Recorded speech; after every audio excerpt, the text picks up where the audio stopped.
Hello everyone, thank you for joining today. I'm here joined by Hannah Drinkwater, our Operations Director here at BrightHR, to talk about something that's really important in employment law right now, and that is menopause in the workplace. October, as we all know, is Menopause Awareness Month, so we're here to talk about it. Thank you for joining, Hannah.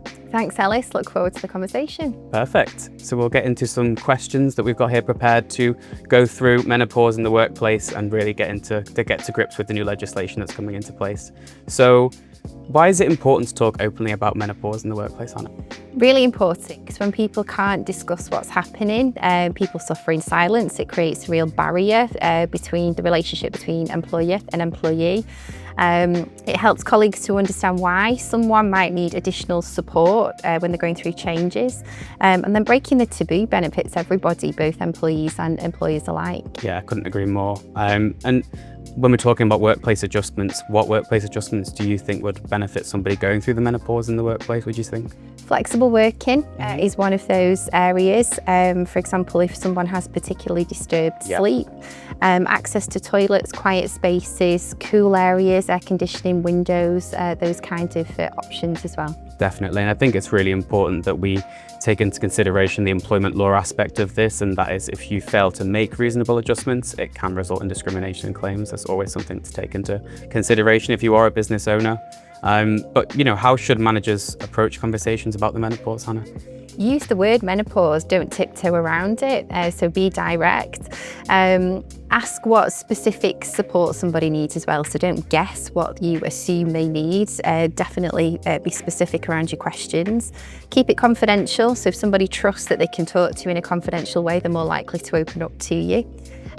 Treat people individually as well. Not everybody is the same, not one size fits all. And then treat it like any other health condition. So really seek to understand how somebody's feeling, what impact that's having, and then what solutions you can consider. Yeah, definitely. I think, not tarring everyone with the same brush is the best approach, really. Absolutely. It's an individual experience for everyone, and, different symptoms affect different people differently. So it's really important to take that into consideration.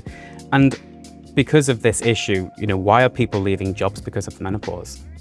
14 million lost working days annually in the UK from a menopause, so it's significant in terms of the impact that it's having on businesses.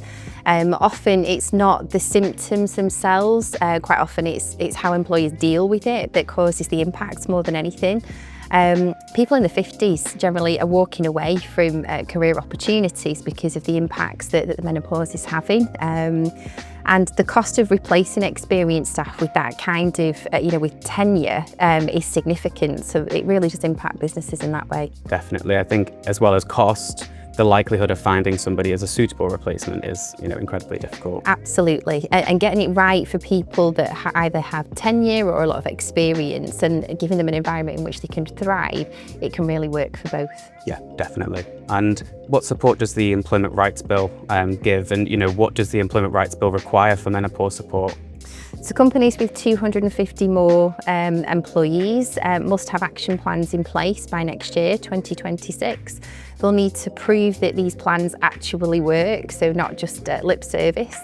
And then smaller companies aren't legally required to do anything quite yet, but certainly should prepare. So my advice would be follow those guidelines, and then as and when that legislation does change, you're ready for it. Definitely, and I think we always see with employment law legislation, it certainly impacts the larger businesses first, but the smaller businesses are soon to follow. So it's worth getting those things prepared, really, and especially, going back to that whole reasonable adjustments argument, it is a discrimination claim at the end of the day. So why not make those adjustments now so that you're prepared for these changes when they do? Absolutely, yeah.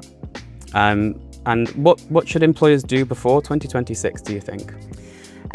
Writing proper menopause policies now, again, even if you're not legally required to, I definitely recommend that. Training managers as well on basic menopause awareness and conversation skills, so nobody feels anxious about walking into that conversation. Reviewing physical workplace as well, so things like lighting, temperature, facilities, and starting to track menopause-related absence separately as well, so you've got more of an awareness of what the impact currently is and how it could be going forward. Definitely, absolutely. And where do you get help, do you think, Hannah, if you're going through the menopause at work? ACAS has guidance related to the menopause. GP is an obvious one. NHS website as well has a wealth of information. The British Menopause Society is also a good source of information. Citizens Advice Bureau, if you are experiencing any difficulties at work, is also a source of information. Occupational health services, but there are a wealth of information available now in terms of support agencies and forums and blogs, much more so now than there ever has been. So there's definitely a wealth of support out there. Yeah, I think all of those resources are really great in providing that support. And I think it's really crucial, as we've said throughout this, that, you know, treat it as any other medical condition and really drill down on trying to achieve that support level within your workplace, because at the end of the day, you're going to retain staff better, your employees are going to be better, and they'll be more productive as well. But yeah, that was really great, Hannah. Thank you very much for that. I think it's really important as well that we continue talking about the Employment Rights Bill and the impact it's going to be having on businesses throughout the UK.